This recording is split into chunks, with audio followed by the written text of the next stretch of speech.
الدمى الخشبية، ويعيش مع ابنه ماجد الطفل العنيد المشاكس حياة فيها الكثير من المتاعب التي يسببها ماجد لأبيه.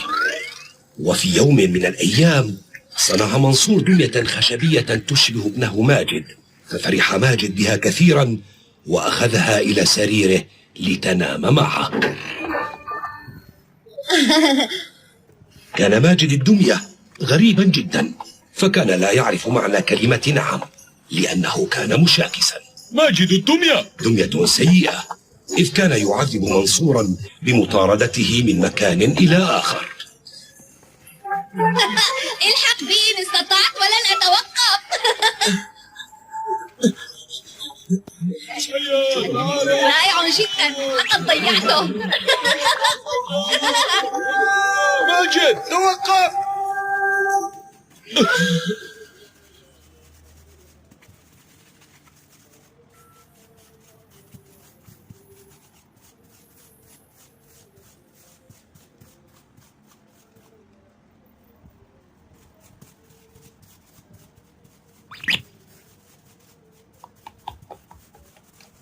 سأتناول الطعام لأنني جائع جدا.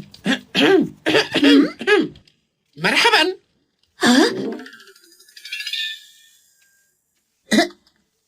مرحبا، من أنت؟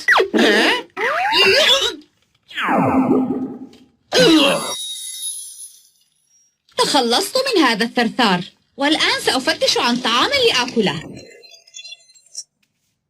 ربما أستحق هذا وأكثر، لأنني من جلب المصائب إلى نفسه.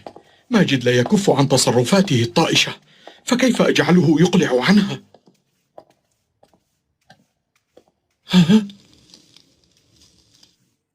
ماذا فعل؟ ماجد! ماجد!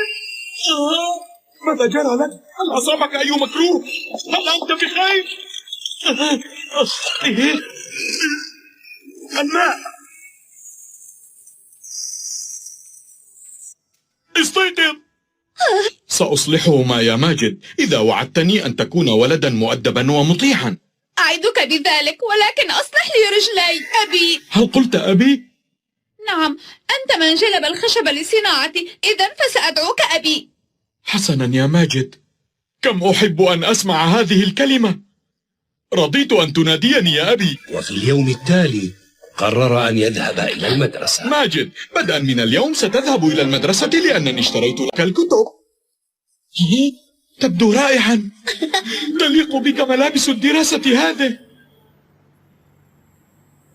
هذا كتابك يا بطل. شكرا لك، ولكن أين معطفك يا أبي؟ معطفي؟ أجل، في الواقع لقد صار الجو دافئا ولم أعد أحتاج إليه. أبي، شكرا لك. أعرف أنك بعت معطفك واشتريت لي الكتب يا أبي. لا تشغل بالك بمثل هذه الأمور يا بني. عليك أن تنشغل بدراستك لكي تتفوق. هل هذا مفهوم يا بني؟ نعم.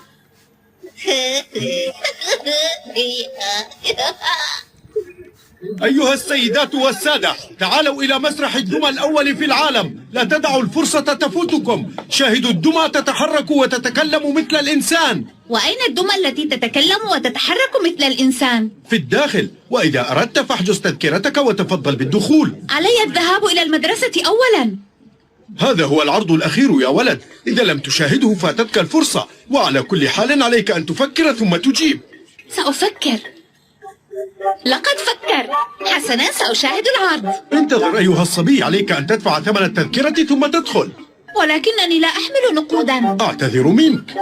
أنت أيها الصبي، إذا كنت تحتاج إلى نقود لكي تدخل إلى المسرح سأشتري منك الكتاب المدرسي.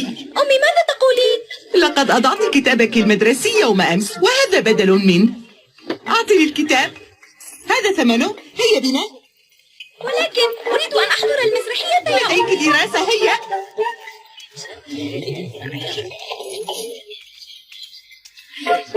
توافرت النقود لدي، وبذلك سأحضر العرض المسرحي.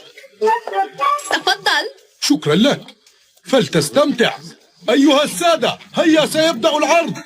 أرأيت تلك الدمية الخشبية المتحركة؟ يبدو أنها كسولة وتخدع بسهولة. وفيما تفكر أيها الثعلب الماكر؟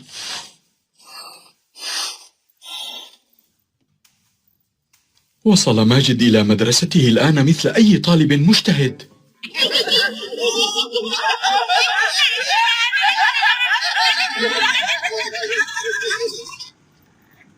سيجلس ماجد عليك أيتها الطاولة ليدرس، وسيصير طبيبا ناجحا عندما يكبر. هيا اقتربوا أيها السادة، ادخلوا مجانا الآن لأن العرض قد بدأ.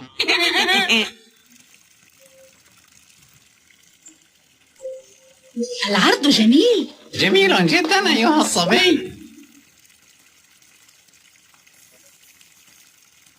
علم الثعلب والقط أن ماجد باع كتابه المدرسي وأخذ المال لكي يحضر عرض مسرحية العرائس، وعلما أنه يحمل مزيدا. في حقيقة الأمر كان الثعلب والقط مخادعين ماكرين يسرقان المال من الأولاد الكسالى.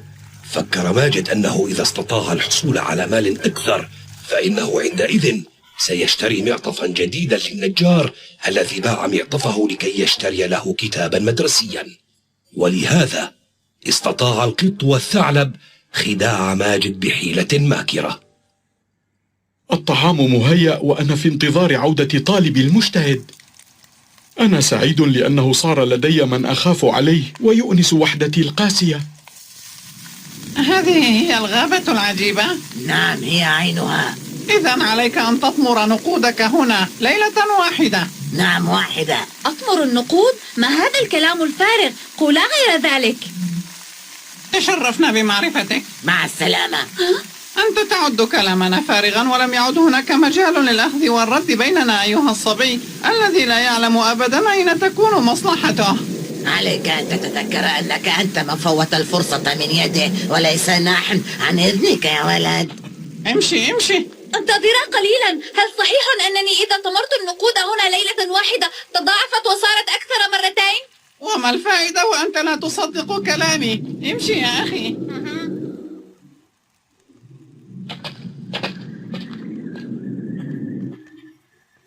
سأطمره.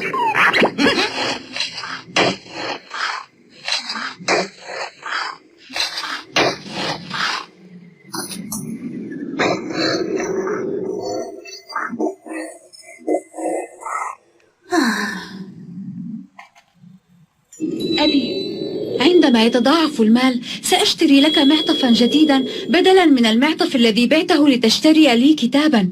أرجو ألا تقلق علي يا أبي، لأنني لن أعود إلى المنزل، سأنام هنا بجانب حفرة النقود. لقد تأخرت كثيرا يا ماجد. بدأت أخاف عليك يا بني.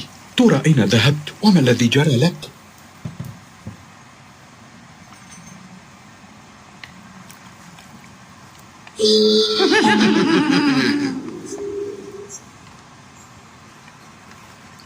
ما رأيك أن نربطه بالحبال؟ نعم ونربطه بتلك الشجرة. كن حذرا، سنحمله من دون أن يشعر. حاضر.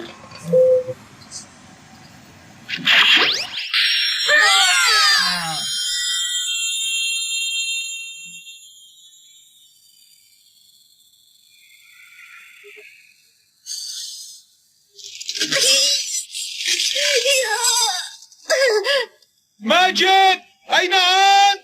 ماجد، إن كنت تسمعني أجبني. أنقذني يا أبي. أبي. بقي ماجد معلقا بالشجرة عدة أيام. علمتم سبب هذا الذي أصابه. لقد أصابه ذلك لأنه ذهب إلى المسرح ولم يخبر النجار. أبي سامحني لأنني لم أستمع إلى كلامك. أعدك لن أكررها. هل أنت واثق من ذلك؟ بالتأكيد واثق، وأنا نادم جدا. لقد شاهدت النتيجة. إذا أصبحت هكذا ستصير ولدا جيدا يا ماجد. سأحتاج إلى هذه الملابس لأنني سأفتش عن ماجد، وأظن أن رحلتي قد تطول قبل أن أجده. أين أنا؟ ومن أتى بي إلى هنا؟ وكيف سأقابل أبي؟ كيف؟ وجدتها. سأقول له إنني كنت أدرس عند أحد أصدقائي. نعم هذا جيد. وسأقول له أيضا إنني نسيت كتابي عند صديقي. لماذا يطول أنفي هكذا؟ شيء غريب يحدث معي. أنا خائف جدا، فكلما قلت غير الحقيقة طال أنفي أكثر. حسنا، لن أقول سوى الصدق إذا رجع أنفي كما كان. وعد؟ لقد عاد أنفي كما كان. اسمع يا ماجد، طال أنفك لأنك تكذب، وقد عاد إلى سابق عهده لأنك تعهدت أن تكون صادقا مع نفسك. آسف، لن أكذب مرة ثانية أيها الصرصور المحترم. الآن أستطيع مساعدتك لأنك طيب، والطيب صادق، والصادق صديق، والصديق تجب مساعدته وإنقاذه من الأشرار والمخادعين. عد إلى بيتك فالعم منصور في انتظارك. سأعود، فلا شك أنه قلق علي كثيرا. سأبحث عنه في كل مكان. ترى أين هو الآن؟ إلى اللقاء أيها الصرصور المحترم، شكرا على المساعدة. سأستمع إلى نصائحك ولن أكذب أبدا.